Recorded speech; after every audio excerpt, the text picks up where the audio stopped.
हर हर महादेव महाराज। आप सभी लोग जानते हो कि कार्तिक मास प्रारंभ हो गया है और ये जो 14 अक्टूबर 2025 यानी कि मंगलवार का दिन पड़ रहा है, इस दिन इस पवित्र कार्तिक मास की कृष्ण पक्ष की अष्टमी तिथि पड़ रही है और विशेष मंगलवार का दिन भी है।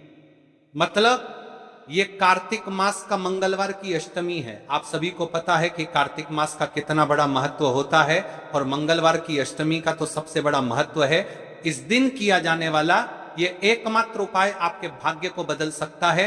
मात्र 3 तुलसी पत्ते, 1 आटे का हल्दी दीपक वाला उपाय। विशेषकर मेरी माता बहनों से निवेदन है कि मंगलवार की अष्टमी पड़ रही है, 14 अक्टूबर इस कार्तिक माह के मंगलवार की अष्टमी। शिव महापुराण की कथा से हमने आपको कई बार बताया है कि अगर कभी मौका जाए और कार्तिक माह के मंगलवार की अष्टमी तिथि पड़ जाए तो इस दिन किया जाने वाला छोटा उपाय आपके जीवन की रेखा को बदल सकता है।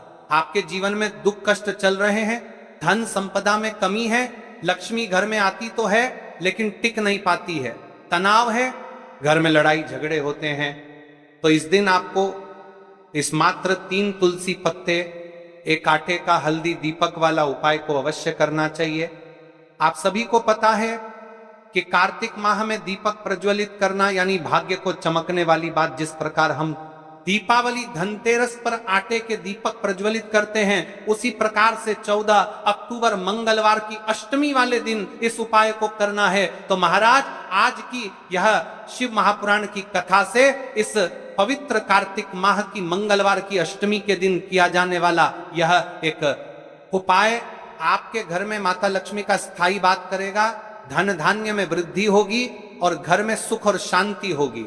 तो 14 अक्टूबर यानी कि मंगलवार वाले दिन मेरी माता बहनों से निवेदन है कि यदि आप इस कथा को, इस वीडियो को आप जहां पर भी देख रहे हो, फेसबुक यूट्यूब पर इसे अंतिम तक देखें, क्योंकि यह सीहोर वाला महाराज अपनी बहनों से निवेदन कर रहा है कि कार्तिक माह की अष्टमी 14 अक्टूबर मंगलवार वाले दिन आपको इस उपाय को अवश्य करना है। देखिए, यदि आपके जीवन में बहुत समस्या चल रही है और आपको पता भी नहीं चलता है, शायद आपके घर में लक्ष्मी दोष हो, इसलिए आपको इस अष्टमी तिथि वाले दिन इस उपाय को अवश्य करना है। मात्र 3 तुलसी पत्ते, 1 आटे का हल्दी दीपक वाला उपाय करना है। स्वयं माता लक्ष्मी आपके घर में सदैव के लिए विराजमान हो जाएगी, सारे पाप नष्ट होंगे। केवल कार्तिक माह की मंगलवार की अष्टमी तिथि वाले दिन ये छोटे से उपाय को कर लेना। देखिए, यदि पूरा साल निकल गया हो लेकिन आपने इस मात्र 3 तुलसी पत्ते, 1 आटे का हल्दी दीपक वाला उपाय को नहीं किया और जीवन में अभी भी बहुत समस्या है, तो 14 अक्टूबर मंगलवार अष्टमी तिथि वाले दिन आपको इस उपाय को अवश्य करना है। कई सारे लोगों को तो पता भी नहीं होता है कि उनके जीवन में जो समस्या आ रही है वह किस कारण आ रही है, मतलब इसका मुख्य कारण भी नहीं पता है और हमेशा परेशान होते रहते हैं। और आप सभी को पता है कि कार्तिक माह का सबसे बड़ा यदि कोई सा उपाय है तो वो मात्र 3 तुलसी पत्ते, 1 आटे का हल्दी दीपक वाला उपाय। तो महाराज, इस कार्तिक माह के इस कृष्ण पक्ष की अष्टमी तिथि का सबसे बड़ा महत्व होता है। और आपको देखिए महाराज, हमारे हिंदू धर्म में कार्तिक मास को सबसे पवित्र मास कहा जाता है। कार्तिक माह में दीपों का सबसे बड़ा महत्व माना जाता है। कहा जाता है जिस प्रकार हर घर की महिला अपने घर कार्तिक माह में दीपों का प्रज्वलित करती है, उसी प्रकार से उनके जीवन में चल रही समस्या भी समाप्त होती है। तो ये जो 14 अक्टूबर मंगलवार का दिन पड़ रहा है, इस दिन हमें इस विशेष उपाय को भी करना है और साथ में दीपक भी प्रज्वलित करना है। कार्तिक माह मंगलवार की अष्टमी तिथि, इस शिव महापुराण की कथा में हम आपके संपूर्ण बातें बताने वाले हैं।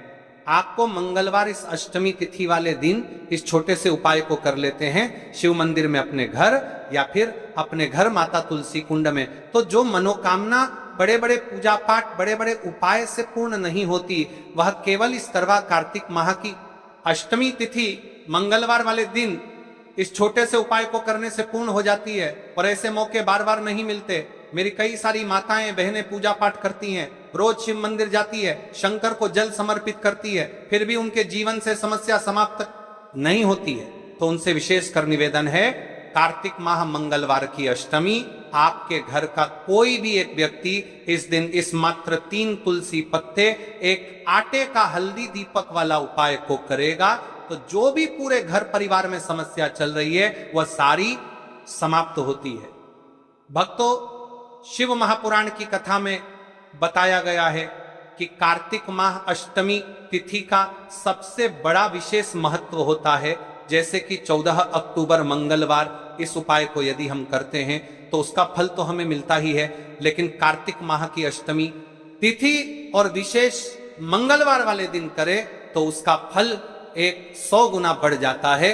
मात्र 3 तुलसी पत्ते, एक आटे का हल्दी दीपक वाला उपाय, ऐसे मौके बार बार नहीं मिलते, केवल वर्ष में एक बार ही इस उपाय को करने का मौका मिलता है। देखिए, मेरी कई सारी अन्य माताएं बहनें हैं जिन्होंने इस उपाय को आज तक किया ही ना हो और उन्हें इस उपाय के बारे में पता ही ना हो। तो देखिए, आज की इस कथा से हम आपको जो उपाय बता रहे हैं उस उपाय को इस कार्तिक माह की अष्टमी तिथि मंगलवार वाले दिन आपको इस उपाय को अवश्य करना है, क्योंकि यह उपाय केवल विशेष तिथि पर और विशेष पावन पर्व पर ही किए जाते हैं। और देखिए, यदि इस उपाय को आपका घर का कोई एक व्यक्ति भी कर लेता है तो महाराज जी पूरे घर परिवार में चल रही समस्या साथ में समाप्त होती है। सबसे पहले आपको हम इस उपाय का महत्व बता देते हैं। एक चुटकी हल्दी दीपक घर में माता लक्ष्मी का स्थायी वास करती है, ठीक है, क्योंकि यह हल्दी समर्पण वाला उपाय है और इस उपाय को हम इस पवित्र कार्तिक माह की अष्टमी तिथि मंगलवार वाले दिन पर कर रहे हैं। तो महाराज, यदि लक्ष्मी की समस्या है तो वह समस्या भी समाप्त होगी, जो आपकी मुश्किल समस्या समाप्त होती हैं। और कार्तिक माह में आटे के तुलसी पत्ते वाला उपाय करने का संकेत है, यानी विवाह में अड़चन आ रही है या फिर कोई कार्य में, तो उसमें अवश्य सफलता प्राप्त होगी। कार्तिक माह बड़े बड़े पूजा पाठ अनुष्ठान से जाना जाता है। इस माह में यदि हम कोई सा भी उपाय करते हैं तो उसका फल हमें अवश्य प्राप्त होता है।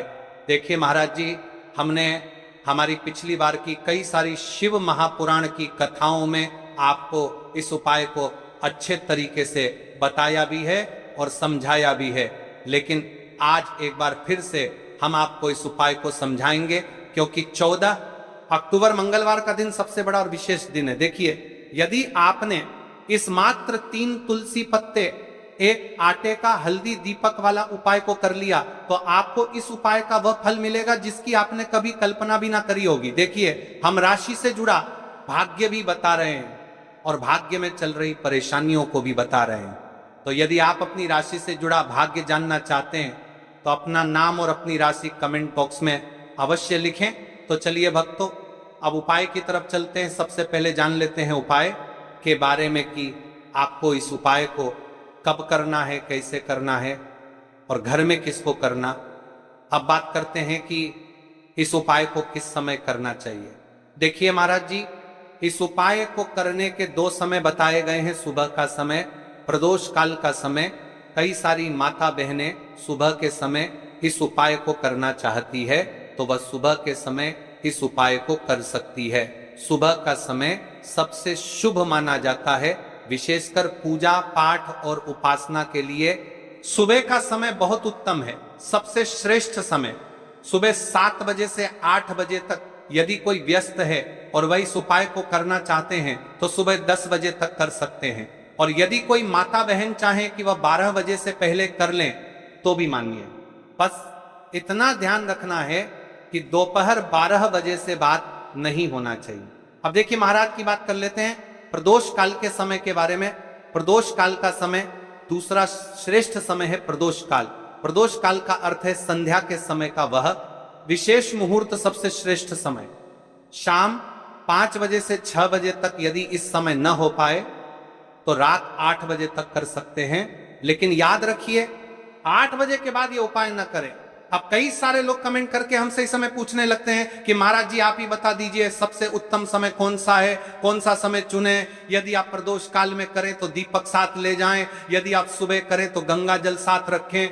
दोनों समय पर भगवान विष्णु प्रसन्न होते हैं, आप किसी भी समय कीजिए। अब देखिए बात कर लेते हैं इस उपाय की सामग्री के बारे में कि इस उपाय के लिए आपको क्या क्या सामग्री चाहिए। 3 तुलसी पत्तियां ताजी हो तो उत्तम, यदि एकादशी का दिन है तो तुलसी नहीं तोड़नी चाहिए। ऐसे में घर में रखी सूखी तुलसी पत्तियां भी उपयोग में ली जा सकती हैं। यदि आपके घर में तुलसी का पौधा नहीं है तो आप किसी पड़ोसी या परिचित से ले सकते हैं। देखिए, भगवान विष्णु को हल्दी अत्यंत प्रिय है, तो अब हमें हल्दी लेना है। 1 चुटकी हल्दी, रसोई घर की हल्दी चलेगी, शुद्ध हल्दी का प्रयोग करें। अब इस उपाय को करने के साथ में हमें एक दीपक भी लेना है महाराज जी, ठीक है। एक दीपक, लंबी बत्ती का दीपक प्रदोष काल में करने पर दीपक अवश्य जलाएं। थोड़ा सा गंगा जल सुबह के समय करने पर गंगा जल का उपयोग करें। भगवान विष्णु की प्रतिमा या चित्र, भगवान विष्णु, श्री राम या श्री कृष्ण की प्रतिमा रखें। अब हम इस उपाय की पूरी विधि विस्तार से समझते हैं। शुद्धि और प्रारंभिक प्रार्थना, सबसे पहले आप स्नान कर लें या कम से कम हाथ मुंह धो लें, स्वच्छ वस्त्र पहने और पूजा स्थान को साफ करें। एम भगवान विष्णु की प्रतिमा के सामने आसन बिछाएं, तुलसी से प्रार्थना करके 3 पत्तियां लेना। हे माता तुलसी, मेरे जीवन में अनेक कष्ट हैं, मैं आपसे विनम्रता पूर्वक 3 पत्तियां ले रही हूं, कृपया मेरी मनोकामनाएं पूर्ण हो। अब 3 तुलसी पत्तियां तोड़ लें, हल्दी लगाना। अब उन 3 पत्तियों में से 2 पत्तियों पर हल्दी की छोटी छोटी बिंदी लगाएंगे। है बिंदी शुभता का प्रतीक है। ऐसा करने से पत्तियां और भी पवित्र हो जाती हैं। दीपक या गंगा जल का प्रयोग, यदि आप प्रदोष काल में हैं, दीपक जलाएं। यदि आप सुबह कर रहे हैं, गंगा जल का स्पर्श करें। 2 तुलसी पत्तियां अर्पण करना। आप जिन 2 पत्तियों पर हल्दी लगी है, उन्हें भगवान विष्णु की प्रतिमा के सामने अर्पित करें और कहे, हे श्री हरि, मैं आपको ये तुलसी पत्तियां अर्पित करती हूं, कृपया मेरी मनोकामनाएं पूर्ण करें, मेरे कष्ट दूर करें, मेरे परिवार में सुख शांति लाएं। नमो नारायणाय। अब अपनी समस्या या मनोकामना स्पष्ट रूप से बोलें। जैसे, मेरे घर में कलह है, कृपा कर इसे दूर करें। मेरे बच्चों को शिक्षा में सफलता मिले, मेरे घर में धन की कमी दूर हो। तीसरी तुलसी पत्ती का प्रयोग। अब बची हुई तीसरी पत्ती को आप घर के किसी शुभ स्थान पर रख दें, जैसे घर का मंदिर, धन स्थान, तिजोरी, अलमारी या घर का पवित्र स्थान। यह पत्ती आपके घर में समृद्धि और शुभता का प्रतीक बनेगी। अंत में भगवान विष्णु से प्रार्थना करें, हे विष्णु भगवान, आपने यह छोटी सी भक्ति स्वीकार की, कृपा कर मेरे जीवन में शांति और सुख प्रदान करें। फिर तुलसी माता को धन्यवाद दें। तो जाप उपाय करते समय आप सरल मंत्र जप सकते हैं। AUM नमो नारायणाय 11 बार